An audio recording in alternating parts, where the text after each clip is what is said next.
মা তুমি kitchen room থেকে আসলা? আমার বদ্ধ করে একবারে দম বন্ধ হয়ে আসতেছে বাবা।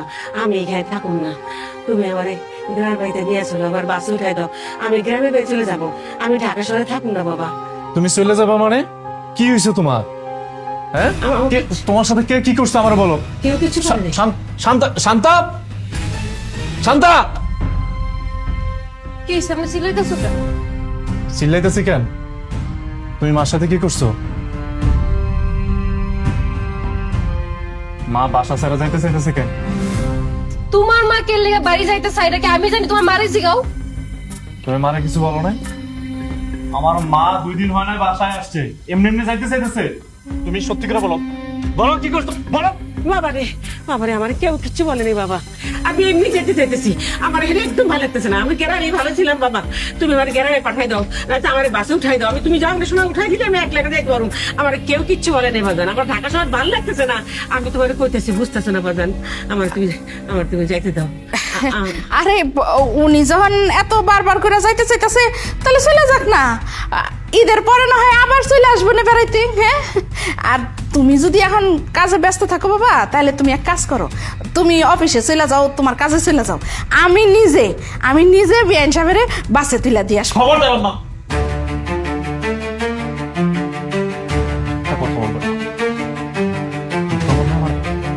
বোকা পাইছে না রে? আমার মারা তো নিশ্চয়ই কিছু একটা বলছে। আমার মা তো বাসা ছেড়ে যাওয়ার কথা না। আপনারা কি বলছেন এটা আমি পরে দেখতেছি। মা, তুমি আমার মাথা ছুঁয়ে কথা দাও। তুমি আমার কথা দাও যে আমি বাড়ি না আসা পর্যন্ত তুমি এখান থেকে কোথাও যাবে না। আমি 2 দিনের জন্য ঢাকার বাইরে যেতেছি। আমি যেন এসে তোমাকে এই বাসায় পাই। আমি যদি তোমাকে এই বাসায় এসে না পাই, তাহলে কিন্তু তুমি আমার মরা মুখ দেখবে। বাবারে, এত বড় কথা কইস না বাবা। আমি কি করবো? আমি করিস না। আমি গেলাম।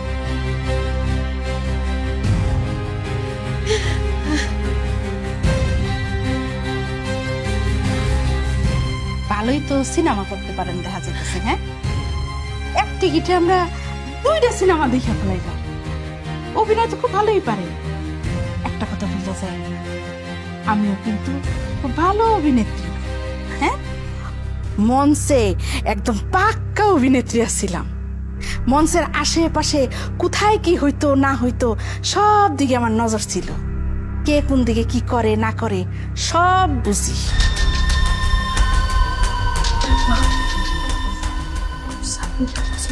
কি করলো? এসব থাক, কিসের কসম? ওইরকম কসম কত মানুষেরই কত মানুষ দেয়। হ্যাঁ, এখন কি আর ওইসব কসমের কোনো দিনকাল আছে নাকি? আগে বুড়িরে কি করবো সেইটা দেখা লই। বেআইন, আমি খুব ভোরেই চলে যেতাম। আমি কি জানতাম যে সাবির আজকে কত সকাল সকাল অফিসে যাইব? যদি জানতাম তাহলে আমি আজানের সময় উঠে চলে যেতাম। বৌমা, আমার ছেলে খুবই রাগি, খুবই জেদি ছেলে। ও যদি জানতে পারে যে আমি চলে গেছি, তাহলে কিন্তু ও একটা কিছু করে ফেলাইব। তোমরা যা খাও আমি তাই খাও, তোমরা যেখানে থাকতে দাও আমি সেখানে থাকবো। শুধু আশা পর্যন্ত আমার একটু থাকতে দেন। বেআইন, আমার কোলে আশা পর্যন্ত একটু থাকতে দেন। আমি ঠিকই চলেছি, আমি ঠিক।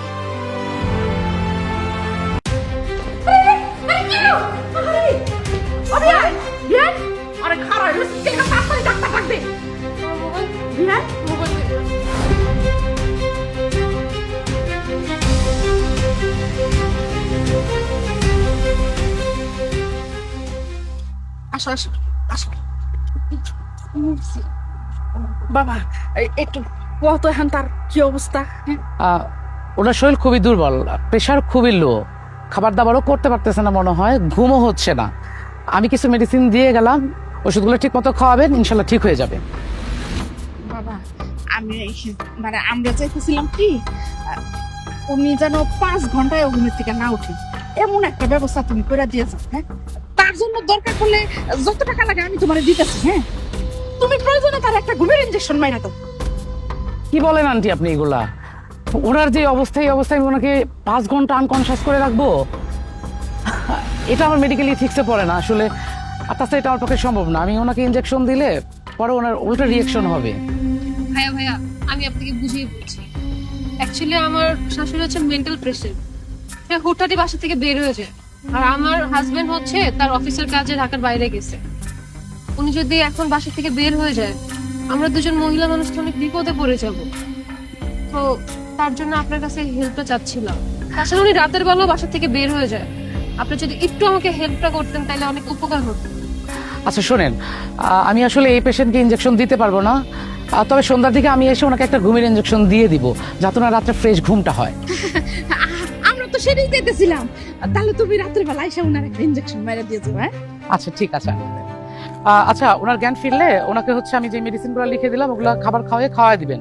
আর সন্ধ্যার দিকে এসে আমি ওনাকে ইনজেকশনটা দিয়ে যাব, যাতে রাত্রে ভালো ঘুমটা হয়। থ্যাংক ইউ সো মাচ ভাইয়া। তাকে কি এখন দিয়ে দিব? সন্ধ্যা এসে দিব একবারে। Thank you. হ্যাঁ ঘোড়া রান্নার ডাক্তার হয়েছে।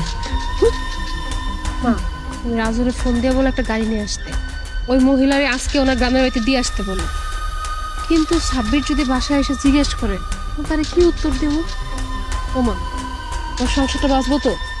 আরে এত চিন্তা করিস না তো, সব ঠিক হয়ে যাবে। চল এখন নিচে যাই, আয়।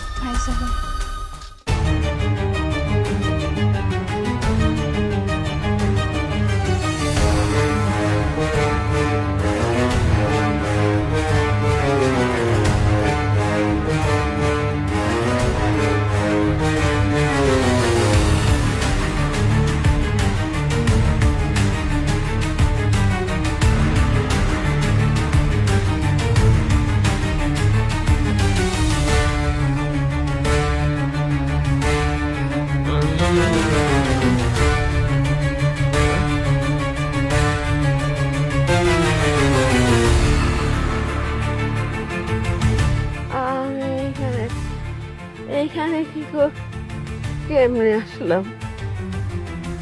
হ্যাঁ, কেউ নাই? কে আছে? আমি কই? হ্যাঁ, এইখানে কেন একলা? কেউ নাই? আরে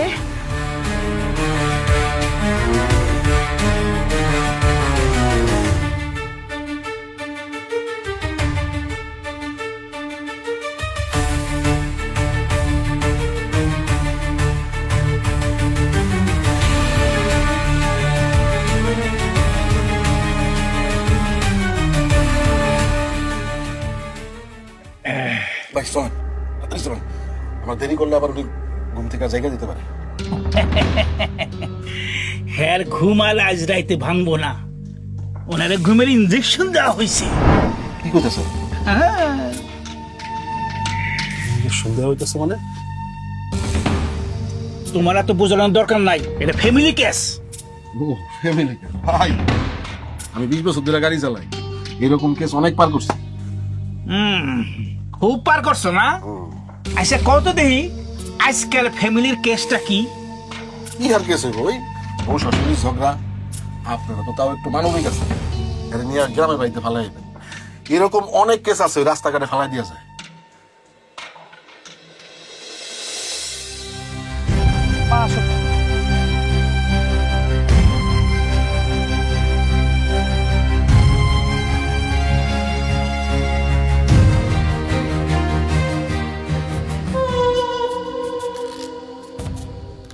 তুমি যদি ধানে বসো, বসো, আমি যাই, আমি আইতেছি। ও বাজান, চারিদিকে অন্ধকার, আমি এনে কেউ চিনিও না, সব ভালো করে দেই না। কই যাস বাজান আমার তুইয়া? তোমার না কইছি বেশি বুঝছো না, তুমি এখানে বসো, আমি যাবো, আর আমার 10 মিনিট লাগবে। না না বাজান, আমার তুই যাইস না বাজান। দূর বোঝে না, খালি বেশি কথা কয়। তোমার কইছি না বসে থাকতে, আমার 10 মিনিট লাগবে, বসো। বাজান, ও বাজান, আমার কিন্তু ডর করতেছে, তাড়াতাড়ি আইস বাজান।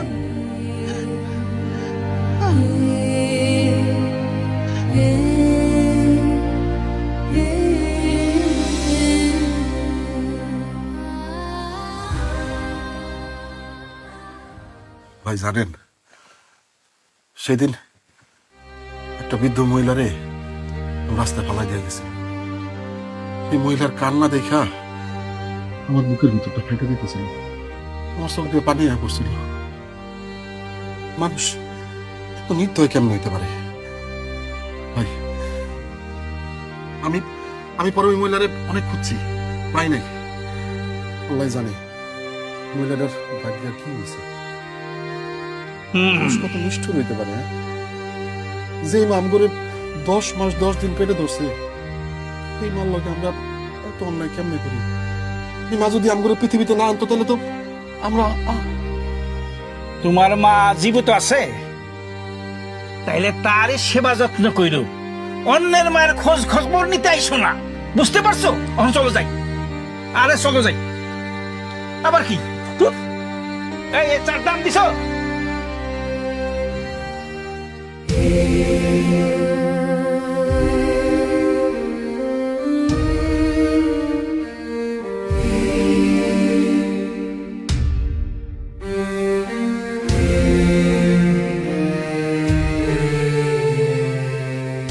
এদিকে পরে যেদিকে পারবো জানতে মনে হয় ওইখান থেকে আমরা খুঁজে বের হ্যাঁ বেশ চলুন দেখি।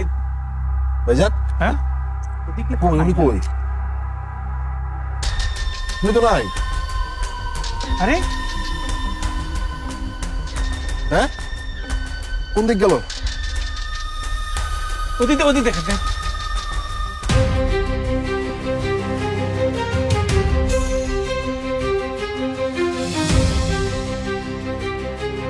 পাইছেন ভাই? না না, কোনো কোনো কোথাও পাইতেছি না। ওইদিকে দেখছেন? ওদিকে ওদিকে গেলাম তো আমি।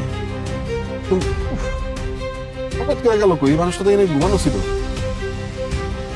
দেখে পাইছে? না এইদিকে তো রোড নাই।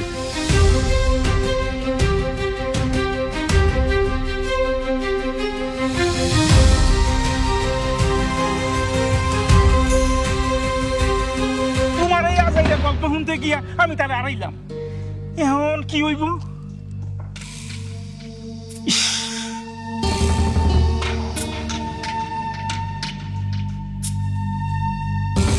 হ্যাঁ, হ্যালো মামা। আরে কি আর কমু, আরে আমি আর ড্রাইভার পাশে চার দোকানে চা খাইতেছিলাম, আয়া দিই বিয়ান সাহেব গাড়িতে নাই। আরে হো হ্যাঁ হ্যাঁ, আমরা এখন উত্তরার এই টঙ্গির দিকে যাইতেছি।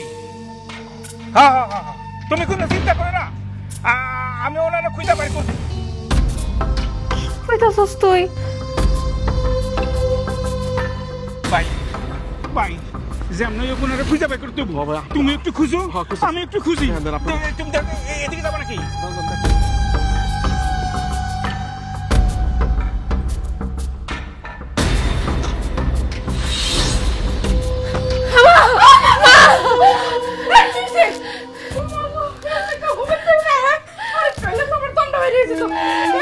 তুমি এত ঘুম নিয়ে আমার সংসার শেষ, আমিও তো শেষ। কি হয়েছে হেডা কবি তো? সাব্বিরের মা গাড়ির থেকে বলাই গেছে। মা, রাজু আর ড্রাইভার নাকি চা খাইতে নামছিল, এই ফাঁকে ওই বেরি উদা। আমার কি হইব? আরে তোর কান্দন থামাবি একটু? খালি জ্ঞান জ্ঞান করে কান্দে। আরে যেটা হয়েছে ভালোর লেগে হয়েছে, হ্যাঁ? সাপও মরলো না, লাঠিও ভাঙলো না। আরে মেঘ না চাইতে বৃষ্টি, এটা তো ভালো হয়েছে। তুই এক কাজ কর, রাজুরে ফোন দিয়া বাসায় এতে কর। রাজু বাসায় এলে রাজুরে পেটটা ভইরা মিষ্টি খাওয়াই দিবি। তুমি কি কইতাছো মা? আমি টেনশনে মরে যাইতাছি, তুমি কইতাছো সিল করার লাগা। তুমি কি আমার আসলেই মা? এই চুপ কর, খালি ফালতু কথা। আমি যেটা কই সেটা কান দে শোন। সাব্বির বাড়িতে আইলেই সাব্বিরে কবি যে তোমার মায়ের রাতের বেলা বাইরে হয়ে গেছে, কই গেছে আমরা কইতে পারি না। আমরা সারা রাত অনেক খুঁজাখুঁজি করছি, খুঁজা তারে পাইনি। সকাল সকাল খালি একটা জিডি করে ফেলাবি, বাস ঝামেলা শেষ। এখন তুইও ঘুমা, আমারও ঘুমাইতে দে। তোমার মাথায় এত বুদ্ধি, তুমি আসলে আমার মা। আচ্ছা